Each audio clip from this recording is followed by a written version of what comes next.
welcome to our vlog. So before we proceed, don't forget to like, share, and subscribe.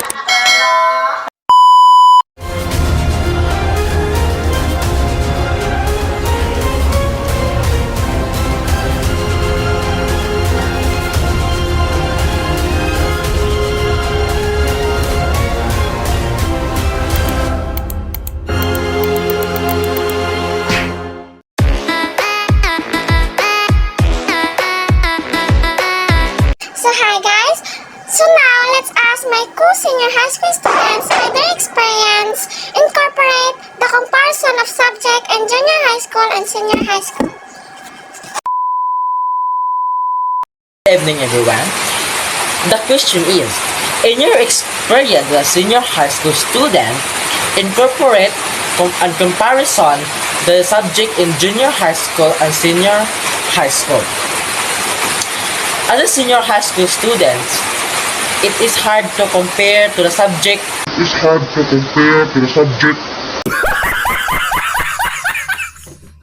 Kanay bitong daos-dok na imong mga buluhatonon or mga activities, but as a student, part ng Japon ang laban lang. That I have observed that the science subject is dili jud siya mawala. Mas senior high school man, mas junior high school man, dili jud siya mawala. Then the subject of senior high school compared to the senior high school, sa junior high school man god is pwede ra nimo siya kanang kalimtan or dili ka mag-pass. Then pwede makangisi-ngisi pa ka, smile lang nimo. Pero sa senior high school, kapoy na jud kayo. It's so very hard na jud kayo. Dili ka pwede na dili ka mag-pass. Dapat mag-pass jud ka on time para dili ka mabagsak. And that's all. Thank you.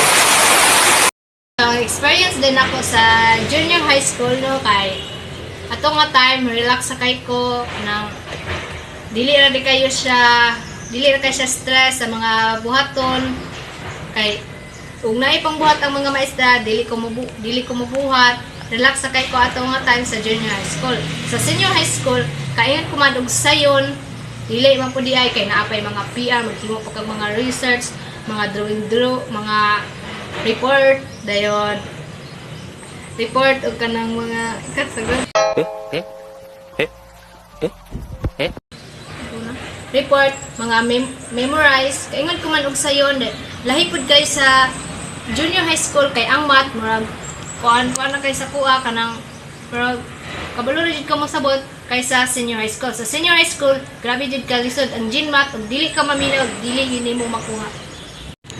Hi guys!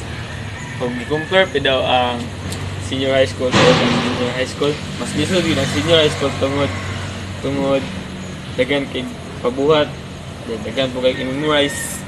South na ng small na mo, dagan kay siya ipamemorize this one, sir. Naabi na ko, wielding na siya. Lisod man kayo na di ay, mura po na siya map. Mura siya solve.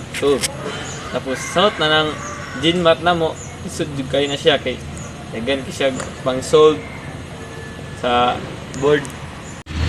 So hi guys, kung i-compare din no ang junior high school at senior high school, para sa ako masayon ang junior high school kaysa sa senior high school.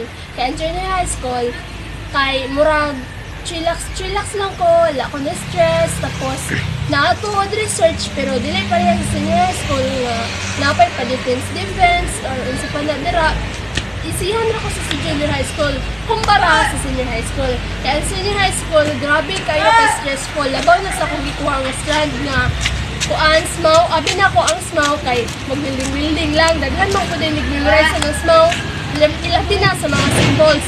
Okay, compare po na ko ang math sa senior high school o sa junior high school. Mas mintahaan sa junior high school.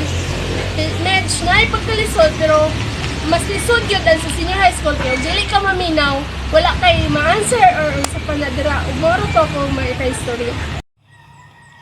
Compare yung junior high school and senior school. So sa junior high school dito natin kailangan i-push o ilabas ang ating skills kung ano ang ating nalaman at dito rin natin kailangan ilabas ang ating pagkamahiyain at kailangan nating maging isang confidence o atin pang i-improve ang ating skills. At sa senior high school, ito yung focusing on your course, or dyan natin kailangan na i-double time o kailangan natin na maging isang agresibo sa pag-aaral para magampanan natin ang ating magawain at magawa natin ang lahat na ipinapagawa natin natin teachers, gaya ng paggawa ng research o kahit anumang kailangan ipagawa.